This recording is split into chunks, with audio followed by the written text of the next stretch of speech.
বাংলাদেশের একটা নতুন সরকার, যে সরকার আমাদের পুরুষ সরকার, আমিন বলেন। নির্বাচিত একজন পুরুষ সরকার। বিগত দিন আমরা মহিলা শাসক পেয়েছিলাম। বিশ্বের যেই দেশেই যাই না কেন আমাদেরকে বিভিন্ন জায়গায় ক্রিটিসাইজ করে, হয় খালেদার লোক না হাসিনার লোক। কথা বলেন ঠিক না? আর কমপক্ষে কোন দেশের মধ্যে গেলে খালেদার লোক আর হাসিনার লোক বলবে না। আজকের থেকে বাংলাদেশে আমরা হয় তারেক রহমানের প্রধানমন্ত্রী আমাদের বাংলাদেশ, না এটা ডক্টর শফিকুর রহমান বাংলাদেশ। ধরে বলুন ঠিক না? বাংলাদেশে এই অভিশাপ থেকে আল্লাহ আমাদেরকে হেফাজত করেছেন, আমিন বলেন।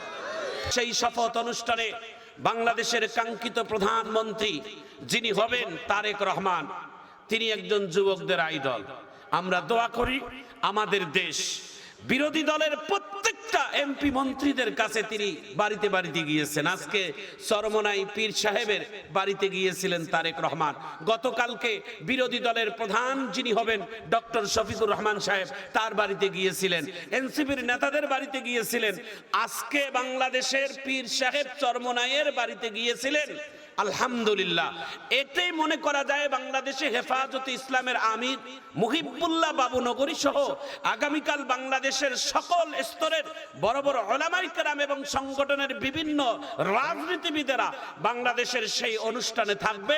আপনারা আপনাদের যে যে জায়গা থেকে দোয়া করেন যেন বাংলাদেশে আর প্রতিহিংসার রাজনীতি আমাদেরকে দেখতে না হয়, বাংলাদেশে আর কোন মায়ের কোল যেন খালি না হয়, বাংলাদেশে আর কোন সরলা সবলা নারীরা যেন ধর্ষিত না হয়, বাংলাদেশে সবার অধিকার যেন সঠিকভাবে আদায় করতে পারে, সবাই যেন হকের পথেই কথা বলতে পারে, কোরআন সুন্নাহ মোতাবেক যেন রাষ্ট্র পরিচালনা হয়, এটাই আমরা দোয়া করি। জোরে বলুন আমিন।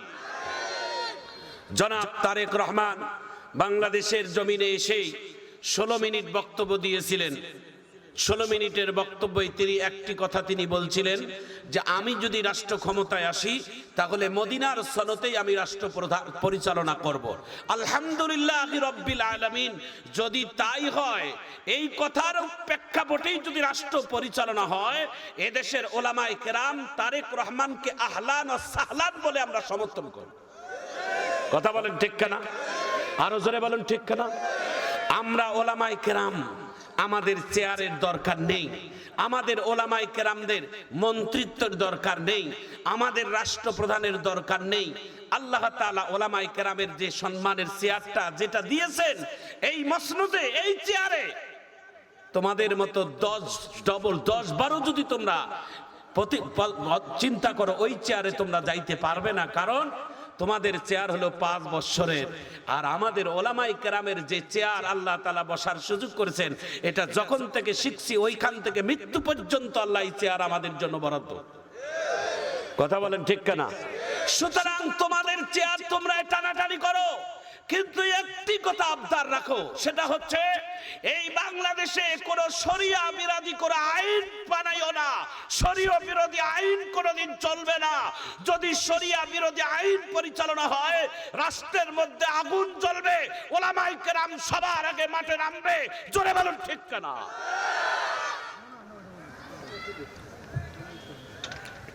বাংলাদেশে আমরা শান্তি প্রতিষ্ঠিত চাই।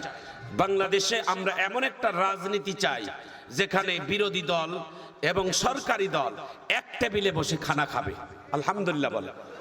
তর্ক তো হবেই, তর্ক বিতর্ক তো হবে সংসদের মধ্যে, আর আমরা সাধারণ পাবলিকেরা আমরা দেখব, খুশি হব। একটু জোরে বলুন ঠিক না? আরো জোরে বলুন ঠিক না? আমরা প্রতিহিংসার রাজনীতি চাই না, আমরা শান্তি চাই। কারা কারা শান্তি চান একটু হাত তুলে আল্লাহু আকবার বলে দেখান। একটু জোরে আল্লাহু আকবার বলে দেখান। কি ভাই, জোরে আল্লাহু আকবার হাত তুলে বলা যায় না? একটু জোরে করেন আমিন। ভাইরা আমার, বন্ধুরা আমার, সম্মানিত মুআজ্জাজ হাজিরিন, রাষ্ট্র পরিচালনার ক্ষেত্রে যারা রাষ্ট্রনায়ক হবে তাদেরকে সব থেকে যেটা গুণ থাকতে হবে, সেই গুণ হচ্ছে বিনয়ী, নম্র, ভদ্রতা। জনাব তারেক রহমানের জীবনীর ইতিহাস থেকে আমরা যতটুকু জেনেছি, আলহামদুলিল্লাহ, তেনার মধ্যে সেই উগ্রতা পাই নাই, তার ভাষার মধ্যে যেই নমনীয়তা পেয়েছি, আশা করব বাংলাদেশের সাবেক 3 বারের প্রধানমন্ত্রী বেগম জিয়া আপনার মা কিন্তু বাংলাদেশের সকল ওলামায়ে কেরামদেরকে সম্মানের সহিত তাদের সাথে ব্যবহার করেছেন। ওলামায়ে কেরামদেরকে কোনোদিন হাতের মধ্যে হ্যান্ডকাপ পরায় নাই, ওলামায়ে কেরামদেরকে কোনোদিন অন্যায়ভাবে জেলখানার ভিতরে বন্দী করে নাই, রাজাকারের ট্যাগ লাগাইয়া মিথ্যা রাজাকার বানাইয়া কোন আলেম ওলামাকে সাজা দেয় নাই। আপনি তার সন্তান, সুতরাং আপনি এদেশের ওলামায়ে কেরামদেরকে সম্মান দিবেন, আপনার সম্মান আল্লাহ বাড়িয়ে দিবেন। জোরে বলুন ঠিক কিনা? আমরা বাংলাদেশের ওলামায়ে কেরাম, আমরা আপনাদের কাছে কিছুই চাই না। আমাদের বাংলাদেশের কোনো সরকারিভাবে ভাতা নাই, রাষ্ট্রীয়ভাবে কোনো টাকা পয়সা মসজিদের ইমামকে কেউ দেয় নাই। বারবার এসে আমাদেরকে শুধু ছলনায় দেয়, ঠিক কিনা বলেন? অনেক সরকারেরা আমাদেরকে মিথ্যা আশ্বাস দিয়েছে, এবারে ক্ষমতায় আসলে ইমামদের বেতন দেব এত, এবারে ক্ষমতায় আসলে এত টাকা দেব, এত দেব, কিন্তু কেউ কোনোদিন করে নাই। আমরা বলবো আমাদের ভাতা দেওয়ার দরকার নাই, তবে একটাই অনুরোধ, আমাদের দেশে কোনো শরিয়া বিরোধী আইন আপনারা প্রতিষ্ঠিত করবেন না, কোরআন সুন্নাহ বিরোধিতার কোনো আইন প্রতিষ্ঠিত করবেন না। কোরআন সুন্নাহ দিয়ে রাষ্ট্র পরিচালনা করেন, ওলামায়ে কেরাম আপনাদের রাষ্ট্র পরিচালনার জন্য সহায়ক হয়ে যাবে। জোরে বলেন ইনশাআল্লাহ, আরো জোরে বলেন ইনশাআল্লাহ। আমরা আপনাদের পাশে আছি, আমরা থাকব। আমাদের চেয়ার প্রতিটি সপ্তাহে, প্রতিটি শুক্রবার মসজিদের মিনার আমাদের, ওটাই হচ্ছেন মাননীয় স্পিকার। কথা বলেন ঠিক কিনা? আমরা প্রতিটি এলাকায়, প্রতিটি মসজিদ, বাংলাদেশের 3.5 লক্ষ মসজিদের মেম্বার থেকে, 3.5 লক্ষ মসজিদের খতিবের কণ্ঠ থেকে যখন এক বাক্যে কোন রাষ্ট্রের সরকারের জন্য দোয়া হবে বা ভালো কিছু হবে, অবশ্যই এটা বড় একটা শক্তি। জোরে বলুন ঠিক কিনা? আমরা এটাই চাই। আমরা আমাদের মসজিদগুলো থেকে আমাদের দেশের জন্য, জাতির জন্য আমরা দোয়া করব। সবাই বলেন ইনশাআল্লাহ, আরো জোরে বলেন ইনশাআল্লাহ।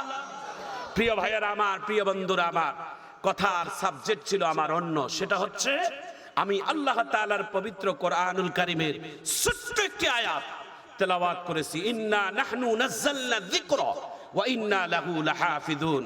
قال النبي صلى الله عليه وسلم إذا مات الإنسان قطع عنه أمله إلا من ثلاثة إلا من صدقة جارية أو علم ينتفع به أو ولد صالح يدعو له। একটু চিৎকার দিয়ে জোরে কোন আল্লাহু আকবার। প্রিয় ভাইয়েরা আমার, প্রিয় যুবক ভাইয়েরা আমার, ওলামায়ে কেরাম ভাইয়েরা আমার, মাঝে মাঝে কথা বলবেন, না বললে আমি কাকে নিয়ে আলোচনা করব বলেন? আমার হাতে যে কিতাবটি আছে, এই কিতাবটির নাম আপনাদের জানা আছে? একটু জোরে বলেন, জানা আছে? বলেন কিতাবটার নাম কি? এই কিতাবটার নাম অনেকগুলো। এই কিতাবগুলোর নাম শুধু আল কোরআন না, এটাকে বলা হয় উম্মুল কোরআন। জোরে বলেন সুবহানাল্লাহ। এটাকে বলা হয় কোরআনুল মাজিদ। এটা অনেকগুলোর নাম। যা হোক, এই কোরআনের একটি ছোট্ট পরিচয় আছে।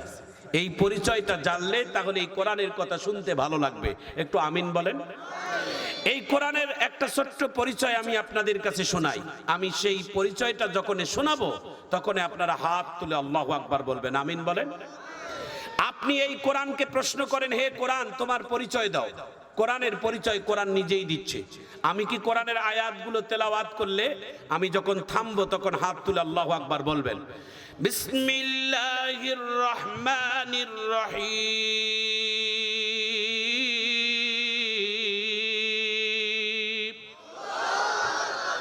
বাল হুয়া কুরআনুম মাজিদ।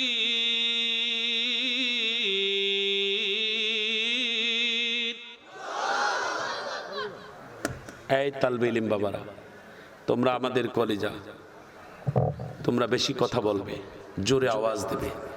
এই মাহফিলের প্যান্ডেলটা যেন আল্লাহ তাআলা ভরে দেয়।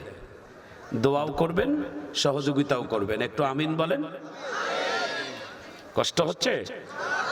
হ্যাঁ, 1 মিনিট একটু দিলটা পরিষ্কার করার জন্য, কলিজাটাকে, কলিজার মধ্যে একটু আগুন ধরাই দেন। কি দিয়ে? একটু আল্লাহর নামের জিকির দিয়ে, অল্প একটু জিকির করেন তো। লা ইলাহা, এইভাবে না, এই শোনেন, লা ইলাহা ইল্লাল্লাহর আওয়াজটা জোরে কলবের মধ্যে দিবেন একসঙ্গে। লা ইলাহা, লা ইলাহা, হয় নাই? লা ইলাহা ইল্লাল্লাহ, লা ইলাহা, জোরে, লা ইলাহা,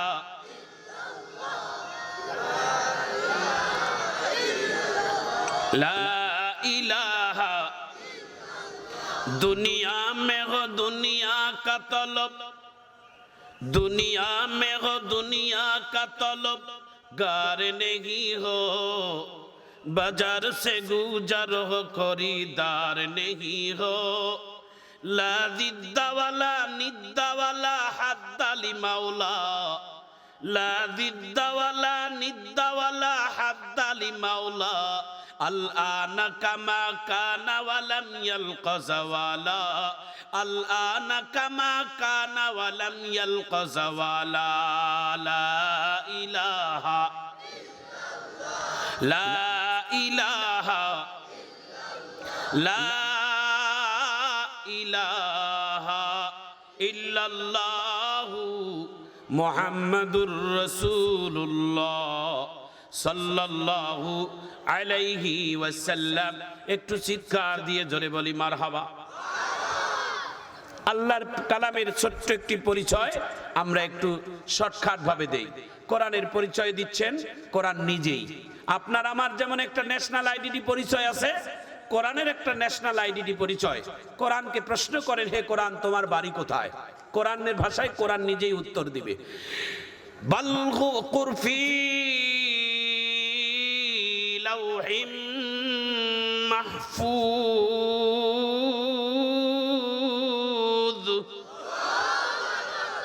কোরআন বলছে আমার বাড়ি লৌহে মাহফুজে। কোরআনের বাড়ি এই বাংলাদেশে নয়, ইন্ডিয়াও নয়, পাকিস্তানেও নয়, সৌদি আরবে নয়, আফগানিস্তানেও নয়, পৃথিবীর কোন রাষ্ট্রে নয়। কোরআনের বাড়ি হচ্ছে লৌহে মাহফুজ, উপরে। একটু আমিন বলেন। কোরআনকে প্রশ্ন করেন, হে কোরআন আপনার বাড়ি লৌহে মাহফুজে? হ্যাঁ। আপনি কোন মাসে আসছেন? কোরআন এটাও বলে দিচ্ছে, শাহরু রমাদানাল্লাযী উনজিলা ফীহিল কুরআন।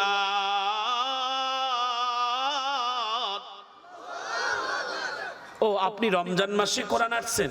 হ্যাঁ, রমজান মাস পবিত্র বারাকার মাস, রহমতের মাস, মাগফিরাতের মাস, নাজাতের মাস। তাহলে বোঝা গেল কোরআনুল কারীম রমজান মাসের দাম বাড়িয়ে দিয়েছেন। আমিন বলেন।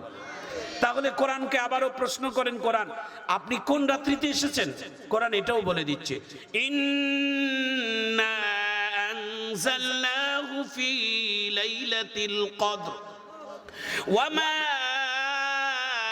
আদরাকা মা লাইলাতুল কদর। ও হাজার রাত, যে রাত্রির দাম আল্লাহ তাআলার কাছে অনেক অনেক অনেক অনেক অনেক অনেক গুণ বেশি, সে রাত্রির নাম হচ্ছেন কদর রাত। এই কদরটা আল্লাহ রমজান মাসের ভিতরে রাখছে। একটু সুবহানাল্লাহ বলেন। কোরআনকে প্রশ্ন আবারও করেন, হে কোরআন আমরা জানলাম আপনি আল্লাহর পাক কালাম, এটাও জানলাম আপনি লৌহে মাহফুজ থেকে এসেছেন, এটাও জানলাম আপনি রমজান মাসে এসেছেন, এটাও জানলাম আপনি কদরের রাত্রিতে এসেছেন, তবে কেন আসছেন? আসার কারণটা একটু বলে দিবেন। এবার কোরআন আসার কারণটাও তিনি নিজে বলে দিচ্ছে। এবার কিন্তু শক্তিশালী নিয়ে আল্লাহু আকবার বলবেন আয়াতটা শোনার পরে। কোরআন বলছে, উদাল্লিন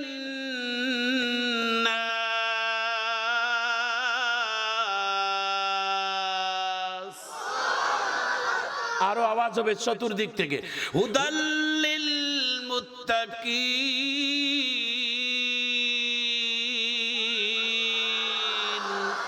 এ বাণী সকলের যারাই চলবে মেনে ফল পাবে কোরআনের। আল্লাহু আকবার বলেন।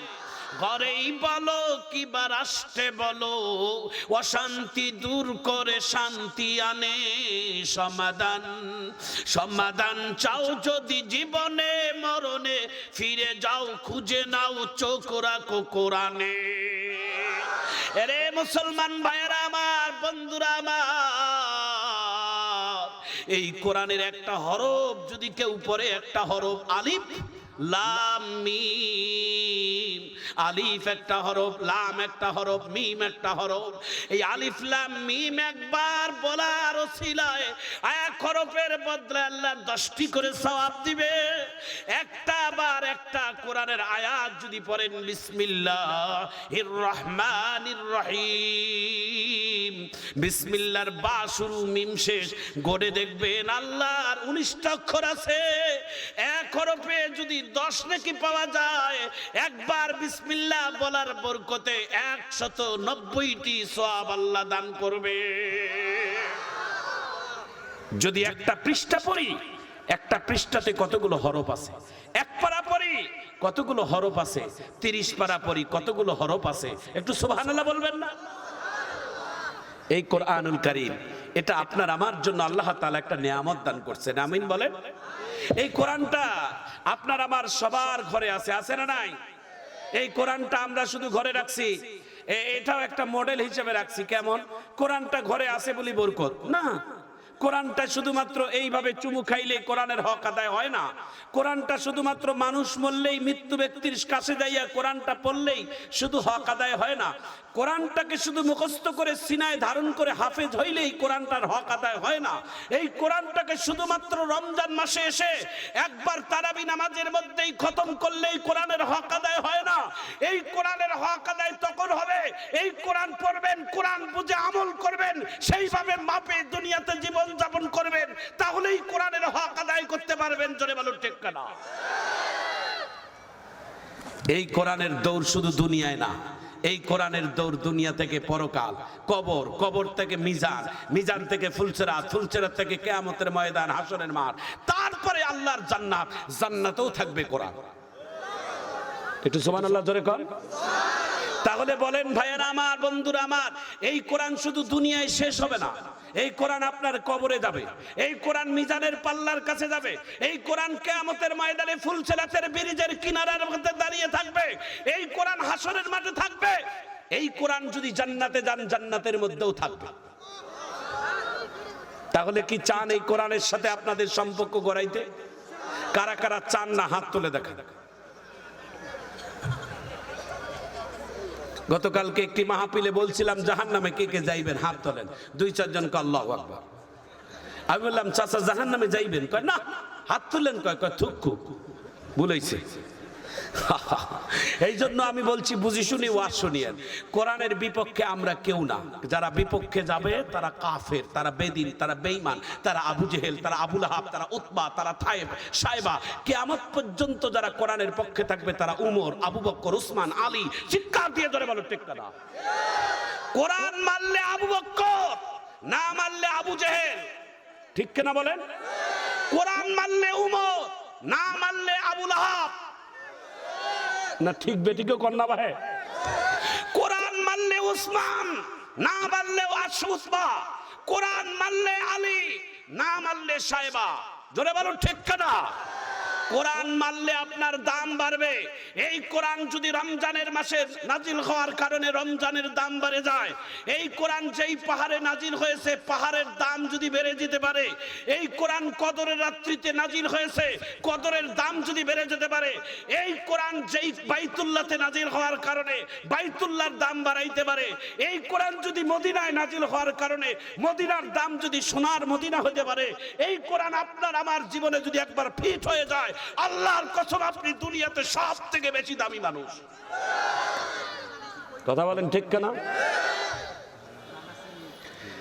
এই যে কোরআনের হাফেজারা একটু পরে পাগড়ি পাবে, এদের সিনাটা কত দামি জানেন?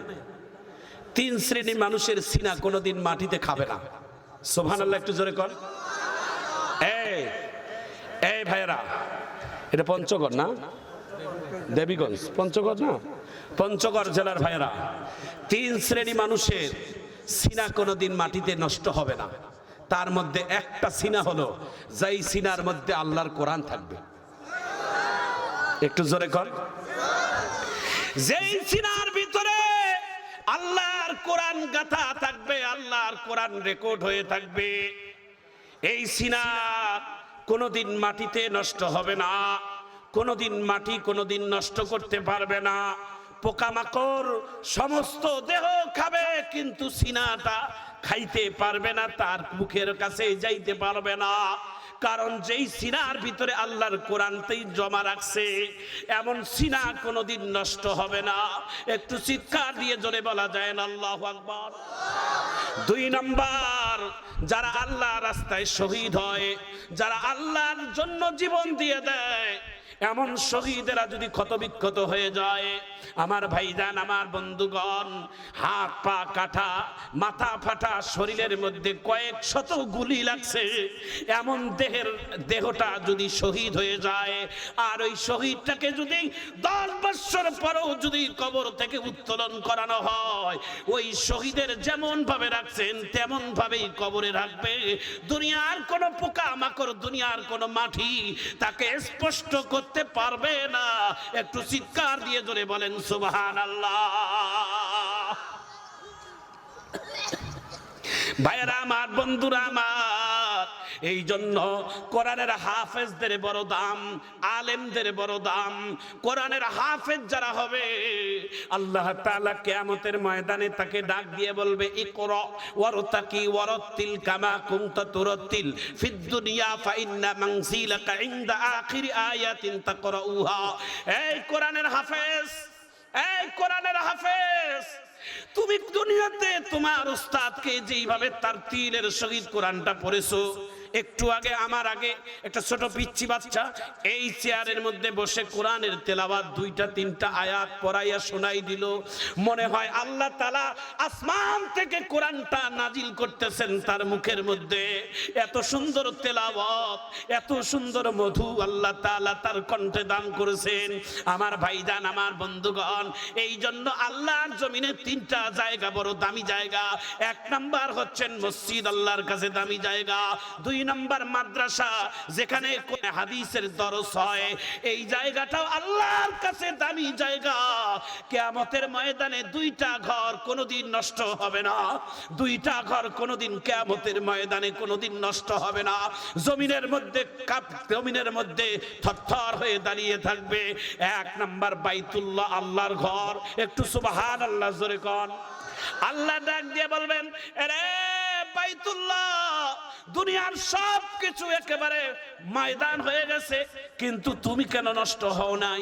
আল্লাহর ঘরের আওয়াজ বাহির হবে, আল্লাহর ঘর থেকে আওয়াজ আসবে, আল্লাহ, আমি ততক্ষণ মিশে যাব না, ধ্বংস হব না, যতক্ষণ পর্যন্ত আমার মুসল্লি, আমার মুতাওয়াল্লিদেরকে আমার পেটে দিবা না। আল্লাহ ডাক দিয়ে বলে, তোমার মুতাওয়াল্লি কারা? বলে, যারা দুনিয়াতে 5 বার উযু করে মসজিদে যাইয়া নামাজ আদায় করেছে, তারা আমার ওয়ারিস, তারা আমার মুতাওয়াল্লি। মসজিদের জায়গা দিলেই শুধু মুতাওয়াল্লি হওয়া যায় না, মসজিদের সভাপতি হইলেই মুতাওয়াল্লি হওয়া যায় না, মসজিদ বানাই দিলে মুতাওয়াল্লি হওয়া যায় না।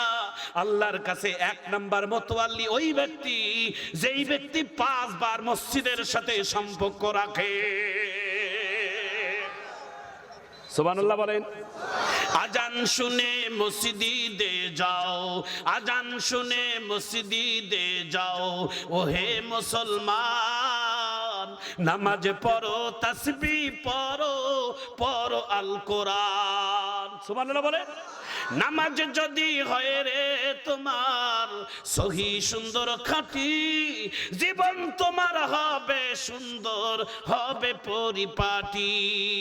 সুবহানাল্লাহ। আল্লাহর ঘরের যদি মুতাওয়াল্লি হতে চান, তাহলে মসজিদের সাথে 5 বার সম্পর্ক রাখেন। কিয়ামতের ময়দানে 8 শ্রেণীর মানুষকে আল্লাহ তাআলা আল্লাহর আরশের নিচে স্থান দিবেন। তার মধ্যে 1 নাম্বার শ্রেণী হচ্ছে যারা 5 বার মসজিদে নামাজ আদায় করে। 1 নাম্বার তারা। আল্লাহু আকবার বলেন। নামাজ পড়বেন না পড়বেন না? একটু জোরে বলেন। ইসলামী দলের সাথেই শুধু সম্পর্ক রাখেই জান্নাত যাওয়া যাবে, পীরের সাথে খালি 1 নাম্বার পীর হয়ে জান্নাত যাওয়া যাবে, রাষ্ট্রীয় প্রধানের সাথে মহব্বত থাকে জান্নাত যাওয়া যাবে, এমনটা না। জোরে বলুন ঠিক কিনা? যদি তাই হতো তাহলে রসুলের ইন্তেকালের সময় রাসূল এই কথাটা বলতেন না। রাসূল বলছেন, এই আলী এদিকে আসো, এই ফাতেমা এদিকে আসো, এই হাসান হুসাইন এদিকে আসো। কিয়ামতের ময়দানে তুমি নবীর জামাইয়ের পরিচয় দিয়ে পার হতে পারবে না। এই হাসান হুসাইন তুমি নবীর কলিজার টুকরো নাতি বলে পার হতে পারবে না। এই কলিজার টুকরো মেয়ে ফাতেমা তুমি সাইয়্যিদাতুন নিসা আহলিল জান্নাহ তুমি হয়েছো, কিন্তু যদি তুমি আল্লাহর হুকুম না আদায় করো তাহলে কিয়ামতের ময়দানে নবীর মেয়ে পরিচয় দিয়ে তোমার কোনো লাভ হবে না। একটু আল্লাহু আকবার বলে। নবীর কলিজার টুকরো মেয়ে নবীর পরিচয় দিয়ে লাভ হবে না, আল্লাহর নবী বলে গেছেন। নবীর কলিজার টুকরো নাতি ইমাম হাসান হুসাইনকে বলছে নানার পরিচয় দিয়ে কিয়ামতের ময়দানে পার হওয়া যাবে না। নবীর জামাইকে বলেছেন তুমি নবীর জামাই বলে পার হতে পারবা না, তোমার নিজের আমল তুমি নিজে তৈরি করো, কারণ কবর হচ্ছেন আপন আপন জায়গা।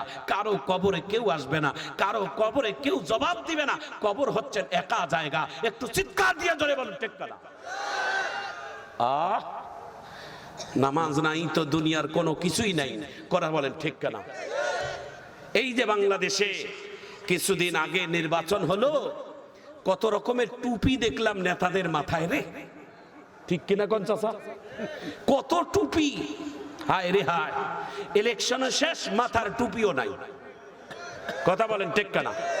আর ওই ভণ্ডরাই আমাদেরকে বলে, আমাদের হুজুরদেরকে বলে, ওলামায়ে কেরামদেরকে বলে আমরাই নাকি ধর্ম ব্যবসায়ী। আমরা ধর্ম ব্যবসায়ী? আমরা যখন মাদ্রাসায় গেছি তখন মাথায় টুপি লাগাইছি, গরমের বাপ হোক আর ঠান্ডায় হোক টুপি যতই দিন হবে মৃত্যু পর্যন্ত টুপি আমাদের মাথায় আছে, ছাড়বো না। কিন্তু তোমরা হলে অরিজিনাল ধর্ম ব্যবসায়ী। রাজনীতির নামে টুপি পরো, রাজনীতির নামে নামাজ পড়ো, রাজনীতির নামে হজ করো, রাজনীতির নামে দান করো, তোমরাই ধোঁকাবাজ। ধরে বলো ঠিক না?